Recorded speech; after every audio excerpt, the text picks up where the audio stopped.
Hey everyone, it is I, the autistic guy. So anyway, what we need to do is make anti-fascism great again.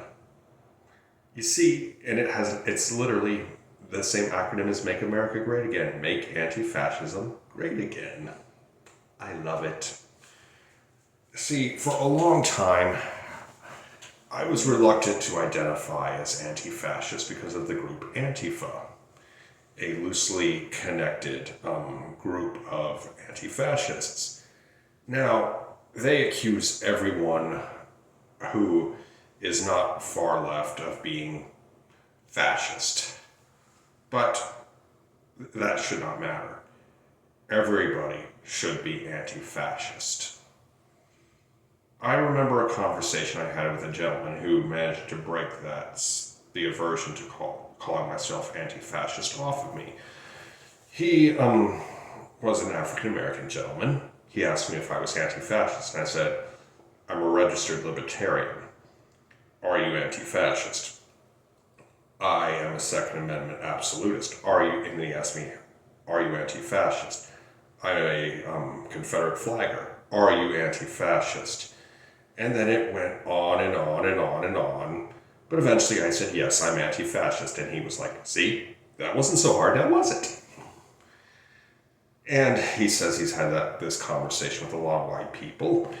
And eventually he just keeps asking the question, and eventually they admit that, yes, they are indeed anti-fascist. Anyhow, you see, anti-fascism should not be a dirty word. It should be mainstream, and it must be made great again. And it's just, you don't necessarily have to be far left to be anti-fascist. In fact, you don't have to be far left at all. I mean, Dick Cheney voted for Kamala Harris by his own admission. That means that he is anti-fascist. And oh yeah, he is no pinko commie, let me tell you. He is about as far removed from that as you can get. But still, people will call him a communist, socialist, woke, or whatever. Because nowadays, MAGA will condemn anything that is not blindly loyal to Trump as socialist, communist, or woke. But that's where the bar is set right now. That's how they condemn everything, because being called a communist is pretty much one of the worst insults in America,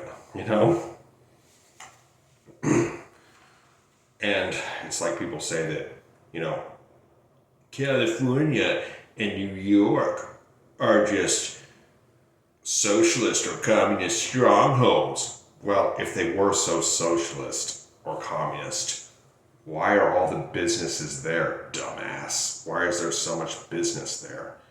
You know why?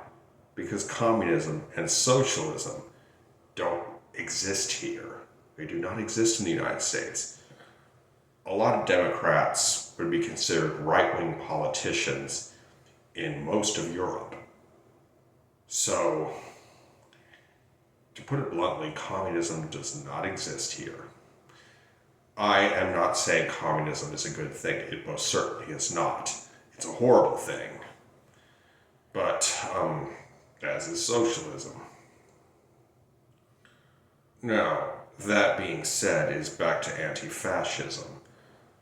I mean, our soldiers in World War II, they were anti-fascist. Winston Churchill was an anti-fascist.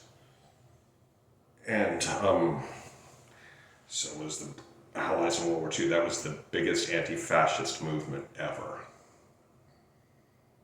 But, fascism has again reemerged and reared its ugly head. And it is up to our generation to stop them. And, anyway, I hope you enjoyed this video. Be sure to like, comment, share, and subscribe. Be good, y'all. Peace.